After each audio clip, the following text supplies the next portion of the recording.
Olá, seja muito bem-vindo a mais uma entrevista da Fintrender. E hoje eu falei aqui com o Eric de Moura, que é cofundador da Cartese, uma solução modular de blockchain feita por brasileiros. Ele é brasileiro, né? Então assim, ele conta um pouco da história da Cartese. A Cartese, inclusive, que há 3 anos atrás, mais ou menos, a gente teve um episódio aqui comentando sobre os começos, como é que eles estavam começando, quais as soluções que eles tinham, etc. Um episódio bem legal, eu vou deixar o izinho aqui em algum lugar para vocês verem, para vocês pegarem um pouco dessa história, né, de como é que era lá e como é que é aqui. Né? Foi uma das pessoas que eu conversei lá atrás, que era muito técnica, né? Então, assim, tinha muita coisa técnica. A conversa de hoje é um pouquinho mais técnica também, mas mais fácil, vamos dizer assim, né? Então, assim, uma das coisas que a gente até conversou aqui off the records é que a gente tem também esse trabalho, né? Ele e eu aqui também de tentar traduzir essas coisas mais complexas para que todo mundo consiga entender. Né? Ele foi o primeiro episódio aqui dentro do canal que a gente fala de blockchains modulares. Né? A Cartese hoje tem uma solução que está dentro, é um módulo dentro dessa ideia de blockchains modulares. Né? Então, a gente falou muito sobre isso, falando sobre escalabilidade, falando sobre o papel de roll-up e zero knowledge proof dentro desse ambiente, falamos aí de Bitcoin, Ethereum, Solana, e como é que esse ambiente vai interagir, né? Aquela ideia de que a gente vai ter intranet, se estamos em algum momento vamos chegar numa internet, quem vai ser essa internet aí de blockchain, uma conversa muito legal, muito cheia de informação e com alguém que está fazendo uma coisa muito legal, tá bom? Então, com vocês, Eric de Moura. Oi, Eric, tudo bom? Tudo bom. Primeiro, obrigado. É a segunda vez que você vem aqui. Na primeira vez lá atrás, eu te cometi indelicadeza de não deixar espaço para você se apresentar e contar para a gente como é que você entrou em cripto, mas dessa vez você não vai fugir. Né? Então, assim, pega um pedacinho. Eu queria que nesse comecinho você explicasse um pouquinho aí como é quem é o Eric, né? Como é que você chegou nessa parte de cripto e como é que foi aquele momento que você falou, cara, isso aqui vai mudar, eu preciso entrar de cabeça nesse negócio. Legal, Gustavo. Antes de tudo, obrigado por me trazer novamente aqui. Um grande prazer de reconectar com você e com a sua audiência também. E então, assim, falando um pouco sobre a minha vida pré-cripto, eu fui estudante de engenharia elétrica na PUC Rio, né? Me formei há vários anos atrás. E, enfim, eu trabalhei em diversos setores, assim, né, em computação, como desenvolvedor, como engenheiro de software, como arquiteto, gerente de projeto também. Em algum momento eu tive a minha própria pequena agência de desenvolvimento de software, onde eu trabalhava com diversos clientes. E nessa época eu estava viajando pelo mundo, né? Tinha uma época que começou esse movimento de nomadismo digital. Eu acho que talvez tenha sido uma das primeiras pessoas embarcando nesse movimento. Passei um tempo na Tailândia, onde encontrei com outras pessoas que também estavam experimentando essa ideia, né, de colocar o laptop debaixo do braço e explorar o mundo e, enfim, conectar com pessoas novas também, outras culturas. E foi uma época que eu estava basicamente trabalhando enquanto consultor, né, nessa minha agência também. Mas chegou um ponto na minha vida, naquela época, que eu senti que faltava alguma coisa, né? Eu precisava construir alguma coisa mais sólida, deixar um legado, alguma coisa que desse um significado maior para a minha vida do que trabalhar em projetos aleatórios. E nessa época eu decidi visitar Taiwan, que é o país onde eu moro até hoje, e conectei com algumas pessoas do ambiente tech, de empreendimento de Taiwan. E nessa época, coincidentemente, um grande amigo meu que foi colega de faculdade, a gente foi roommate em UCLA, a gente foi para a Universidade da Califórnia juntos, em 98, e ele estava desenvolvendo com um colega dele um protótipo. Esse meu amigo, ele seguiu a carreira acadêmica, PhD em Princeton, foi pesquisador na Microsoft, e ele trabalhava no INPA, que é o Instituto de Matemática Pura e Aplicada do Rio de Janeiro, onde ele está desenvolvendo com um colega dele uma tecnologia de blockchain. Esse colega dele do INPA, ele começou a trabalhar em blockchain por causa de uma provocação na época de um amigo dele, que era do projeto IOTA, né, que é um projeto lá em 2017 que era bastante famoso. E Sergei Popov era um amigo e colega, eles publicaram papers acadêmicos juntos. E o Sergei Popov falou para o Augusto, esse colega: olha, Augusto, você devia tentar alguma coisa em blockchain, você teria muito para contribuir. Aí ele introduziu na época o paper do Bitcoin para o Augusto. O Augusto ficou super interessado e começou a desenvolver com esse meu outro amigo essa tecnologia no INPA. Então ele me ligou e falou: olha, Eric, eu sei que você gosta, né, você é engenheiro de software, você está um pouco à frente aí no conhecimento de blockchain. A gente precisa de um pessoal de business, precisa de um CEO para a gente começar esse projeto, porque eu e o Augusto, nós somos acadêmicos. Você topa a aventura? Bom, aí eu demorei uns 2 dias para dar uma resposta e pensei bem, né? Pensei: será que eu quero entrar nessa aventura, né? Entrar na indústria de cripto ou não? Mas no final eu senti que era essa a decisão que eu tinha que tomar mesmo, né? E e aí essas pessoas que eu tinha conhecido em Taiwan, que são empreendedores também, se juntaram nesse empreendimento, a gente tocou em frente a história. Originalmente, a Cartese não era Cartese, a ideia era fazer uma outra coisa, mas a gente percebeu que a gente estava, na verdade, resolvendo um problema que era muito mais importante na indústria de blockchain do que o que a gente tinha em mente, originalmente. E foi assim mais ou menos que começou a história. Antes de eu começar com a Cartese, né, enquanto engenheiro de software, lá em 2017, comecei a me interessar por Bitcoin, por Ethereum, comecei a brincar de desenvolver algumas ferramentas para conectar com a API de exchange, para tentar fazer trading automático. Comecei a fazer alguma coisa nessa direção, mas nada muito sério, né? E foi assim que eu aprendi um pouco sobre cripto. Mas quando eu conheci o Ethereum mais a fundo, eu fiquei bastante interessado na tecnologia também. Boa, boa. Acho que bom, é sempre importante a gente conhecer, porque essa parte do nômade digital eu nem sabia de você. Isso aí daria um episódio por si já, para você contar todas as histórias que tem, que é uma coisa, tem muita gente hoje com muita vontade de fazer isso, né? E hoje muito mais gente fazendo já, né? De certa forma, mas ainda tem, acho que, sei lá, acho dificuldades consideráveis, acho, principalmente do ponto de vista tributário e coisa, você ficar mudando o tempo inteiro, Uhum. como é que você paga imposto, se declara imposto. Tem um monte de discussão aqui que é interessante, mas fica aqui parado para a gente fazer numa próxima. Eric, eu lembro da última vez que a gente conversou, você comentou, você tinha acabado de lançar um jogo, acho que o Cartese começou com um dos grandes sucessos, case de sucesso inicial, foi um joguinho, né, descentralizado que vocês conseguiram fazer, e por conta de ter muitas transações, vocês conseguiram fazer pela Cartese, não conseguia fazer na Ethereum na época, porque começava a ficar muito caro, porque ainda a rede estava mais lotada, aquela história, tal. Como é que foi o desenvolvimento de lá para cá? Vocês continuaram nessa estratégia um pouco mais focando em escalabilidade, em coisa, ou não? Como é que está a Cartese hoje? Sim, foi isso que a gente continuou fazendo, desde aquela época. A nossa principal contribuição para a blockchain foi criar uma virtual machine, né, uma máquina virtual que, em vez de rodar programas em Solidity, como o pessoal faz em Ethereum, é uma máquina virtual que permite pessoas programarem num sistema operacional de verdade, Linux.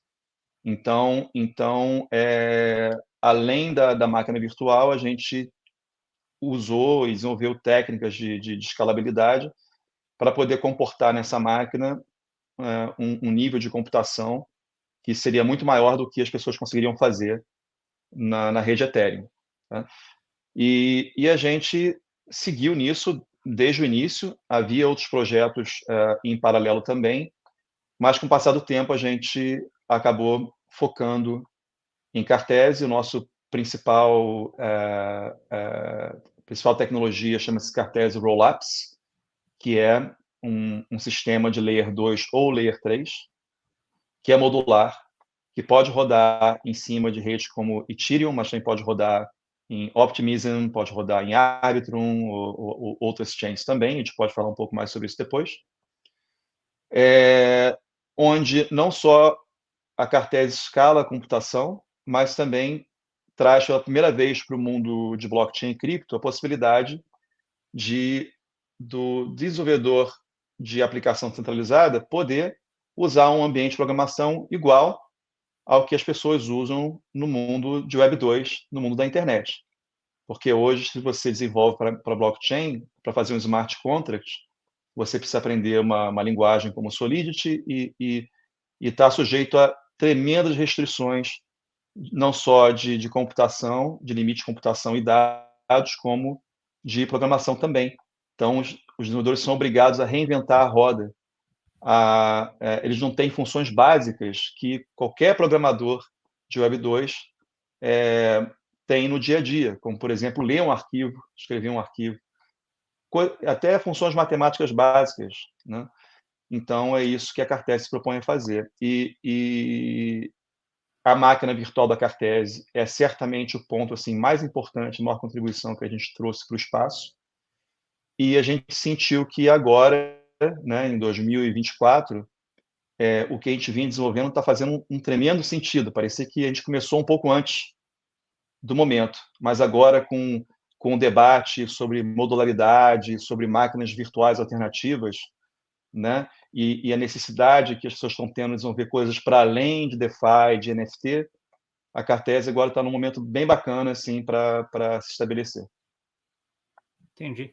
Deixa eu pegar um outro ângulo disso daí também, que você estava comentando. A gente está numa fase também que desde, sei lá, desde metade do ano passado, todo mundo só fala em AI, né? AI é para tudo quanto é canto aqui.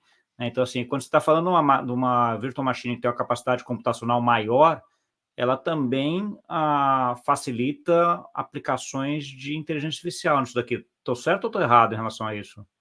Está certíssimo. Inclusive, tem experimentações e protótipos de AI sendo implementados em Cartese também. Tem gente que já rodou recentemente um language model na Cartese Machine. Então, você consegue fazer inteligência artificial de uma maneira verificável, né? Verificável e transparente em blockchain, usando Cartese. E você Entendi. E aí você consegue. acertou na mosca. Porque Boa, né? Porque a hora que você falou em modularidade, capacidade computacional, para mim é uma coisa que cada vez mais a gente vai precisar, né? E inteligência artificial é um negócio que precisa de uma capacidade computacional muito grande, né? E que é um dos pontos não diria que é restrição, mas é um dos pontos aí de atenção nas blockchains, né? Porque a capacidade computacional acaba sendo restrita, né? assim, é lógico que para treinar os modelos de inteligência artificial, normalmente você precisa de muitas máquinas com GPU, né, um poder de processamento muito grande que não dá para trazer para o ambiente de blockchain e nem para a Cartese. O que dá para fazer é rodar um modelo que já está treinado dentro do ambiente da Cartese para você ter, por exemplo, resultados que são auditáveis, transparentes, etc. O que, na verdade, é um grande salto comparado com o que você poderia fazer em outras soluções de Layer 1 ou Layer 2. Tá bom. Outra discussão que tem, e vai até em linha com essa ideia de blockchains modulares que você comentou, Eric, a parte de escalabilidade é uma coisa que melhorou, né? Então, assim, se a gente vai pensar, sei lá, 5 anos atrás, ou 3 anos atrás, quando a gente falou, você tinha pelo menos escalabilidade muito maior do que você tem hoje, mas ainda continua sendo um gargalo, né? Então, assim, a gente vai pegar, vira e mexe a rede Ethereum lota, rede Bitcoin nem se fala, né? Recentemente com os Ordinals ficou aí também um tempão para colocar transações, etc. Por que a gente não consegue? Você acha que vai demorar muito para a gente resolver isso ainda? Ou é um negócio que está ali logo, logo a gente resolve?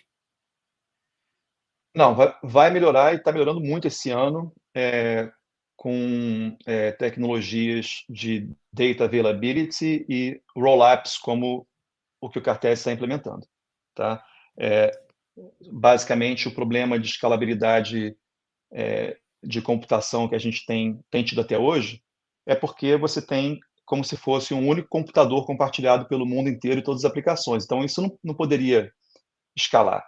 Mesmo quando você cria uma segunda camada, um Layer 2 como Arbitrum ou Optimism, essas soluções de roll-ups de Layer 2, em geral, elas são roll-ups compartilhados, ou seja, você tem diversas aplicações compartilhando o mesmo roll-ups. Então, é uma questão de tempo. Eventualmente, esse roll-up compartilhado Layer 2 também começa a congestionar, porque você começa a ter um influxo muito grande de aplicações e de usuários. O que a gente faz com a Cartese, e não só a Cartese, outros projetos estão começando a fazer também, são roll-ups específicos por aplicação.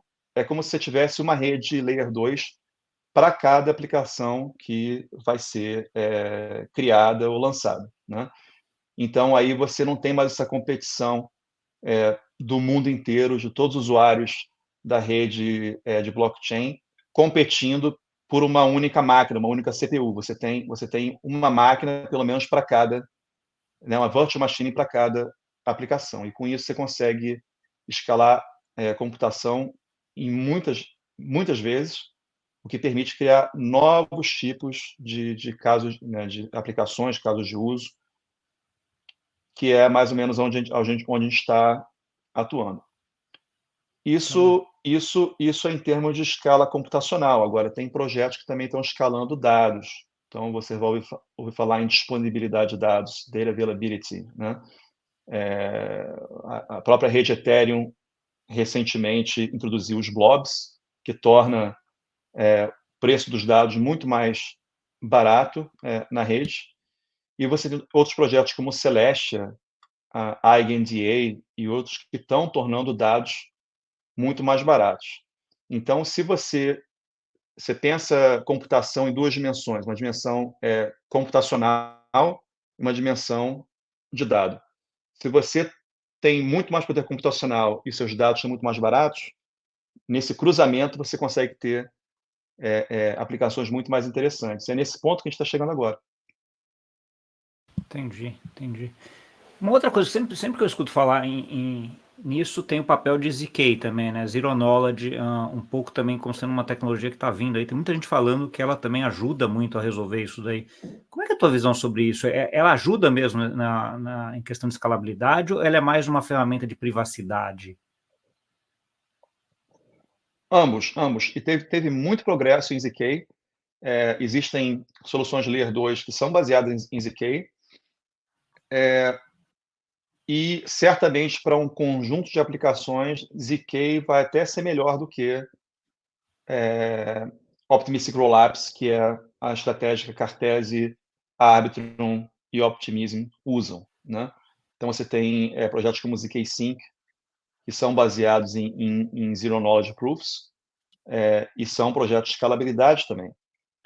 O problema, em geral, em ZK é que o custo para você gerar a prova off-chain computacional é extremamente alto. Então, você deixa de ter um problema de escalabilidade interno e você passa a ter um problema de escalabilidade externa, porque agora você precisa de máquinas super potentes para você conseguir gerar a sua prova off-chain, né? Então, assim, o tipo de aplicação que a gente está querendo propiciar com Cartese não é um tipo de aplicação que hoje seria possível fazer com um ZK. Não seria possível hoje, por exemplo, você ter uma rede Layer 2 baseada em ZK que roda um sistema operacional como Linux, como a gente está fazendo, né?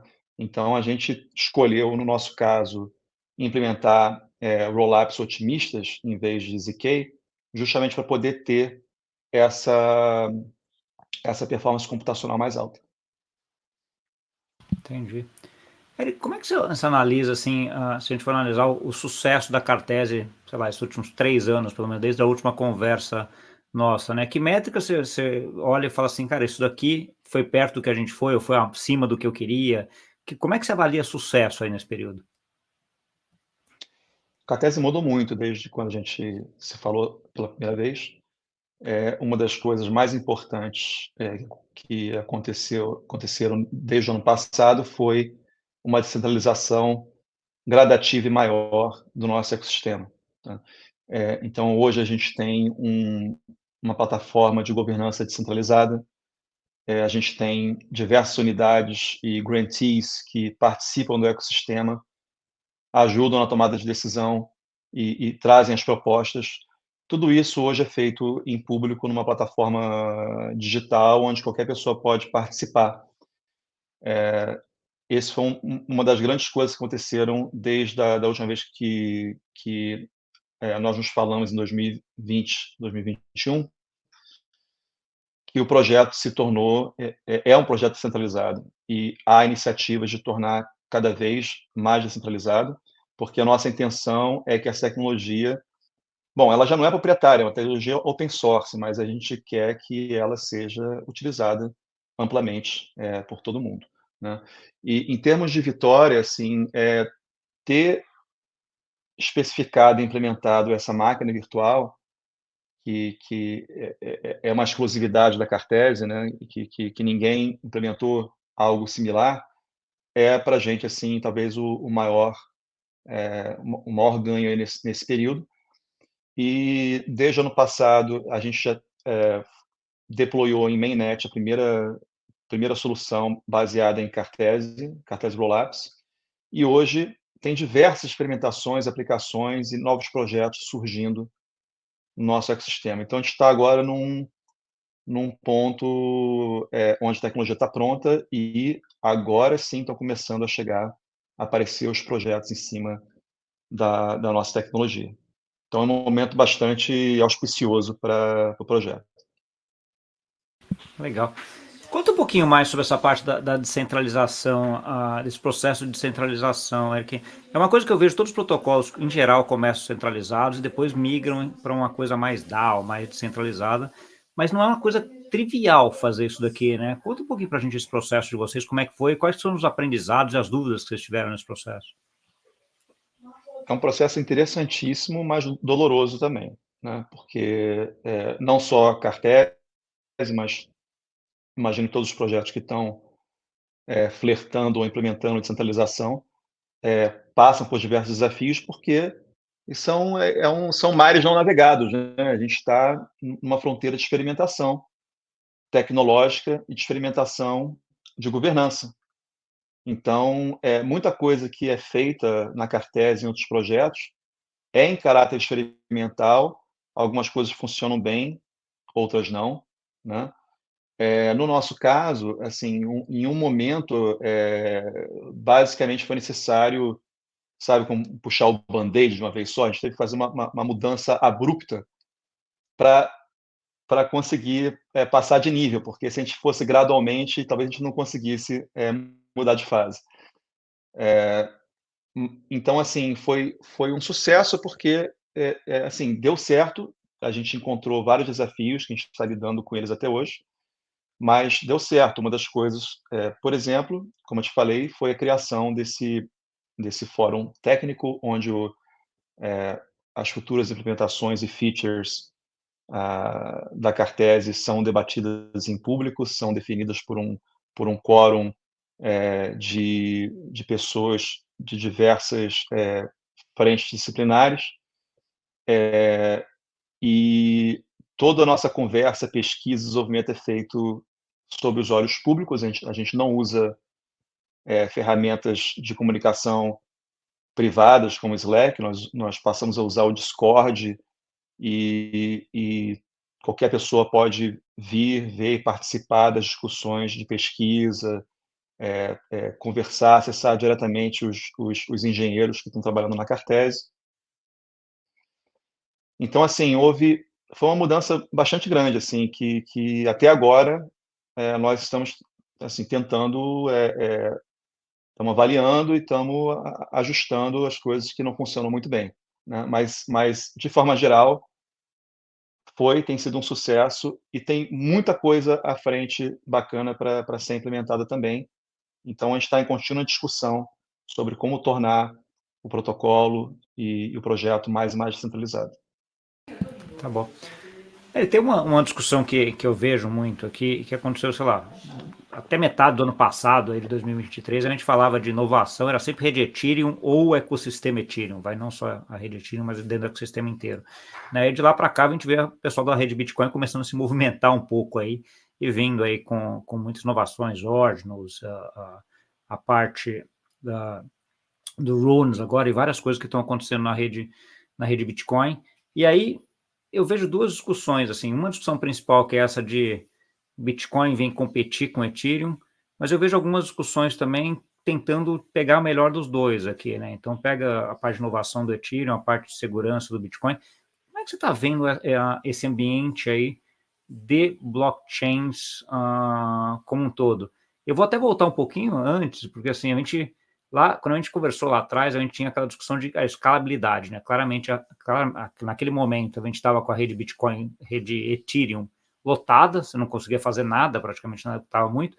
De lá para cá, ela deu uma certa aliviada, né? Com toda a parte dos Layer 2 que a gente tem, e até com as atualizações da rede Ethereum, mas nada que resolvesse o problema ainda. Né? Então, assim, mas aí você está dizendo, ó, vamos para uma coisa modular, que a gente vai ajudar lá com a virtual machine nossa da Cartese. Então, assim, você tem essa discussão de escalabilidade que está entrando, mas não está resolvida. Você tem a rede Bitcoin hoje vindo com a ideia de ser concorrente ou de te ajudar. Como é que você está vendo todo esse ambiente aí de blockchains hoje? Olha, assim, eu sempre vi o Bitcoin como uma rede super robusta e confiável, né? O tempo provou isso.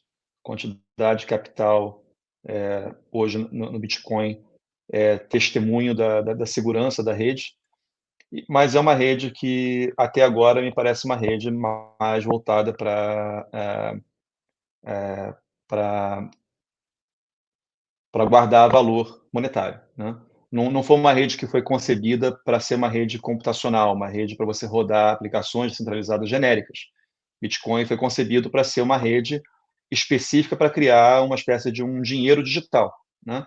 Então, a programabilidade da rede Bitcoin, ela é, ela é bastante ruim, ela é só o suficiente para você conseguir rodar né, um livro de contabilidade, basicamente, uma planilha do Excel, né? Enquanto isso, a rede Ethereum foi criada desde o início para ser um computador mundial, para você poder rodar programas genéricos computacionais nessa rede. Então, assim, o propósito dessas duas redes é um propósito originalmente bem diferente, tá? Eu, particularmente, acredito muito mais no ambiente do Ethereum enquanto um substrato robusto e sólido para um futuro de aplicações descentralizadas, do que a rede Bitcoin, que não foi projetada para isso. Embora que a rede Bitcoin será e já está sendo, né, uma rede que se estabeleceu para reservas monetárias. Enquanto isso, a rede Ethereum, depois da mudança, houve um pivot, né, no roadmap do Ethereum, onde o Ethereum passou a adotar um roadmap centrado em rollups, em Layer 2, ou seja, o projeto do Ethereum deu para outros projetos a responsabilidade de fazer a parte computacional de execução das aplicações, enquanto a rede Ethereum ficaria focado mais em dados e consenso, né? Dados e consenso. E a grande vantagem dessa mudança de paradigma foi que o ecossistema Ethereum deu o primeiro passo em direção à modularidade, ou seja, ele deu a chance para diversos projetos surgirem para resolverem o problema da computação, incluindo Cartesian, um desses projetos, né? Para tornar a execução e computação mais rápidas, escaláveis e melhores, e deu a chance dos projetos também ajudarem na questão de data availability, inclusive o Ethereum em si, porque os dados ficaram muito mais baratos recentemente com a introdução dos blocos. Então, o ecossistema do Ethereum ainda me parece assim, extremamente sólido e promissor para o futuro, porque essas soluções Layer 2 que surgiram permitem e vão permitir que as aplicações que rodam no ecossistema mantenham as garantias de segurança fortes da rede Ethereum. Não há um sacrifício da segurança fundamental quando você usa soluções como Optimistic Rollups ou ZK Rollups em cima da rede Ethereum. E, inclusive, você pode fazer bridges, né, pontes entre aplicações e rollups de maneira muito mais segura do que você poderia fazer entre blockchains isolados, né? Então, eu ainda tenho muita confiança de que esse ecossistema do Ethereum vai prevalecer ou ser bastante forte no futuro. É lógico que nós somos sempre surpresos, né, no mundo blockchain, a gente tem muitas surpresas. É muito difícil saber o que vai acontecer de um ano para o outro, mas eu me encontro nessa posição nesse momento.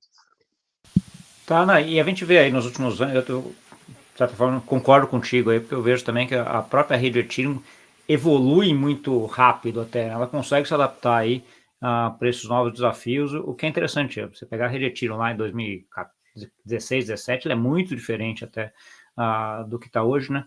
Um tema que você comentou muito aí nessa conversa nossa é a parte de blockchains modulares, né? Um pouco dessa divisão de cada caixinha faz um pouco aqui, né, isso aí acaba resolvendo os problemas e dando mais escala, dando mais capacidade computacional, dando mais segurança até, mais privacidade, e resolvendo um pouquinho essa coisa. É para lá que a gente está migrando? A gente está migrando para cada vez ter mais blockchains modulares e cada vez mais especialização dentro desses vários segmentos aqui de blockchain? Eu acredito que sim, fortemente, porque basta olhar para a indústria de computação e internet tradicional, né? Se eu sou um programador, um desenvolvedor em Web 2, eu encontro um ecossistema modular na minha frente, né? Não existe uma única empresa de software que produz soluções monolíticas que um desenvolvedor usa e a solução resolve todos os problemas do desenvolvedor. Quando qualquer aplicação que nós usamos na internet,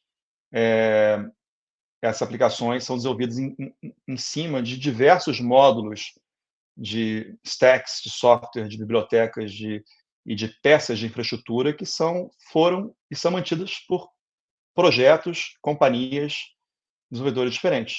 E é justamente essa diversidade que deu a flexibilidade, a habilidade de customização e a eficiência da internet. Quando os primeiros blockchains surgiram, né, o Ethereum sendo um deles, o Ethereum veio como uma solução monolítica, até porque foi o primeiro, né, então é justificável, mas o próprio projeto entendeu que não dava para ser um blockchain monolítico, ele teria que ser um blockchain modular. Então, quando o projeto Ethereum resolve adotar um rollup, um roadmap centrado em rollups e Layer 2, eles deram esse passo na direção de modularidade. E isso trouxe uma diversificação, uma eficiência muito maior ao ecossistema do Ethereum. Mas isso foi só o início, porque hoje nós temos diversos projetos que estão colaborando e amplificando esse espaço de modularidade em blockchain, né? No próprio ecossistema do Ethereum, nós temos Eigenlayer, nós temos Expresso, que está resolvendo a questão de sequencer também, né? Então, você vê que as peças estão sendo quebradas e desenvolvidas por times independentes. Então, isso traz algumas vantagens. Uma é que os times que se especializam podem fazer muito melhor certas partes, do que você ter um time só que resolve tudo, né? Por motivos óbvios. A outra vantagem é que, para um desenvolvedor de aplicação em blockchain, ele pode escolher quais são os componentes e módulos que melhor servem para aquela solução. Você não tem uma solução única que serve a todo mundo da mesma maneira. Você pode selecionar aí com o desenvolvedor os módulos e as peças que melhor atendem a sua solução, né? Então, tem uma questão de customização que é imbatível quando nós entramos no ambiente modular. Fora que há questões de escalabilidade. Por exemplo, a mudança para o roadmap centrado em Layer 2 e rollups, que o Ethereum fez, resolveu o problema da escalabilidade computacional, como nós falamos anteriormente, né? Então, tem diversos benefícios. Então, eu acho que é um passo que é um passo necessário no futuro de blockchain e simplesmente é um passo na direção do que nós já conhecemos, né, da história da informática, na história da internet. Então, é um processo muito natural. Entendi. Você está comentando, e eu concordo plenamente, acho que faz todo sentido, né? Essa especialização e juntando até, você pegando até um paralelo dentro de blockchain, é a história de DeFi, de certa forma, né? Que foi assim, você vai juntando lá todo aquele Lego, né? Que é Money Lego, que a gente chama, né? Mas é um pouco dessa ideia de que você tem algumas coisas especializadas que juntando e dão soluções aí muito melhores do que se uma pessoa fizesse todo o processo. Mas, ao mesmo tempo, uma coisa que vem na minha cabeça é que a parte de interoperabilidade, no que você deixa um negócio muito modular, cada um vai construir um negócio, aí como é que você conecta esse mundo inteiro depois para fazer assim? Isso é uma preocupação à medida que a gente vai para uma modularização muito grande ou não? Não, certamente isso tem um preço, tá? Não são só benefícios. E você tocou num preço, real, né. Existe uma complexidade maior, porque esse pessoal todo tem que se entender, né. Precisam de certos padrões ou de certos acordos em como fazer as coisas. Existe um problema de UX, né, de experiência de usuário também, porque agora eu, enquanto usuário, entrar no blockchain como Ethereum já é complicado. Agora, para entrar no Ethereum, eu tenho que saber qual é o Layer 2 que eu vou usar, qual é o Layer 3 que eu vou usar, enfim, passar a moeda de um layer para o outro. Tudo isso gera uma fricção gigantesca, né, para o usuário e para os desenvolvedores também. Então, assim, isso é uma dor, mas eu vejo como uma dor necessária. Eu acho que é uma questão de tempo para isso ser acertado, para se tornar conveniente, para esses layers, essas peças de infraestrutura se comunicarem de uma forma que fique cada vez mais transparente e suave para os usuários e para os desenvolvedores. E eu acho que isso vai acontecer naturalmente, a indústria está avançando muito rápido, né. A vantagem de ter um ecossistema modular dentro do projeto do Ethereum é que o Ethereum, enquanto blockchain, preserva uma segurança forte para todos os rollups ou Layer 2 que estão rodando em cima. Então, existe uma questão de segurança que é muito bem resolvida pelo fato de todos esses Layer 2 e Layer 3 estarem compartilhando o mesmo base layer, que tem uma segurança forte.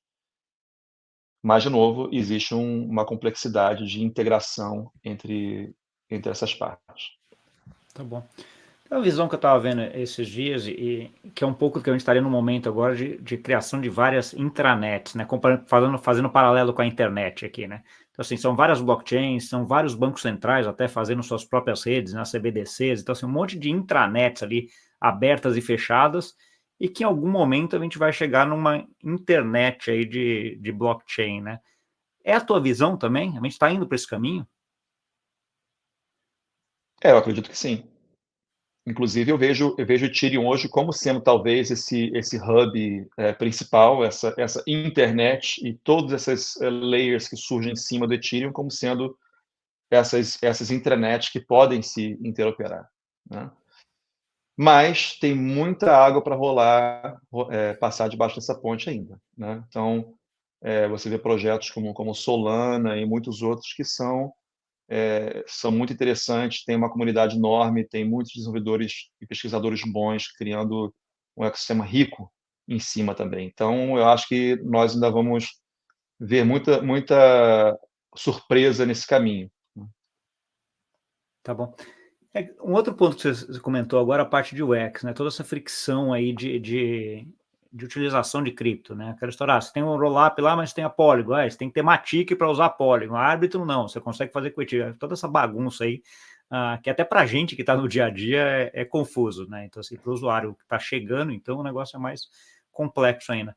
Fala-se muito nessa história de account abstraction, dessas mudanças, de conseguir ajudar isso daqui. Que você acha que está faltando aqui e qual que talvez fosse aquele ponto que vai falar, pô, a partir de agora ficou fácil, a gente vai começar a utilizar e o usuário comum, vamos dizer assim, que entenda pouco de cripto, vai começar a usar. E a pergunta também vem no sentido de que a gente está longe desse ponto ainda, de que a gente vai ter um UX boa que todo mundo vai conseguir usar sem nem saber em que blockchain que você está, sem ter Matic, nem saber o que é isso. Eu acho que essa é a grande pergunta. Tem que ser muito fácil para todo mundo usar, a um ponto em que seja como apertar o interruptor e acender a luz, né? Acho que as pessoas não têm que saber, o usuário final não deveria ter que escolher um blockchain, um layer 2. Isso tudo é muito complicado para ter uma adoção em massa, né? Então, eu acho que ainda vai ter aí alguns anos de desenvolvimento para conseguir, especialmente nesse ambiente modular, que essas interfaces, esses layers de conveniência se desenvolvam e se estabeleçam. E não só isso, tem questões também de manutenção de chave privada, de, né, privacidade ou exposição. São várias questões super complicadas. Ter uma carteira de cripto já é uma coisa complicada em si mesmo, né? Mas existem várias iniciativas para resolver esses problemas, como account abstraction, né? Como maneiras de recuperar uma chave que foi perdida com certa participação coletiva de usuários compartilhando uma mesma carteira. Enfim, tem muita coisa aí para ser implementada e pesquisada, mas eu mantenho uma visão otimista. Eu acho que é uma questão de tempo. Tá bom. Eric, a gente chegou mais ou menos perto do tempo aqui que a gente tem. Eu queria te deixar agora um espaço para duas coisas, para você dar uma mensagem final para quem nos ouviu e onde eles continuam essa conversa contigo. Uhum. Bom, qualquer um pode me encontrar facilmente no Twitter. O meu handle é Eric Demoura. E nossa comunidade Discord, Cartese, está aberta para todo mundo, especialmente desenvolvedores, para virem participar, trazendo ideias. Quem não é desenvolvedor pode também vir com suas ideias, participar nos fóruns de discussão. E, enfim, a mensagem que eu quero dar é que é um prazer receber as pessoas que queiram conhecer mais sobre Cartese. Eu acho que a indústria está num momento super interessante. Eu acho que vão ter avanços muito grandes nos próximos anos. E vai ser um prazer receber novas pessoas e partirmos nessa aventura juntos aí para construir esse ecossistema de blockchain. Tá ótimo. Do meu lado aqui, obrigado pela segunda conversa aí. Eric, tomara que na Pavente não demore tanto tempo para fazer a próxima, porque assim, você traz muito aprendizado. Cara, você é um cara mega técnico e que entende muito do que está falando. Isso para mim é muito legal e aprendo muito contigo, da mesma forma que eu aprendi há 3 anos atrás, aprendi bastante agora um pouco com a tua visão e bem legal isso que você tá montando aí. Boa sorte, obrigado. Legal, muito obrigado. Muito obrigado pela sua audiência. Não esqueça de deixar o like, se inscrever no canal e compartilhar com aquele amigo e amiga que gosta desse assunto. E até semana que vem. Tchau, tchau.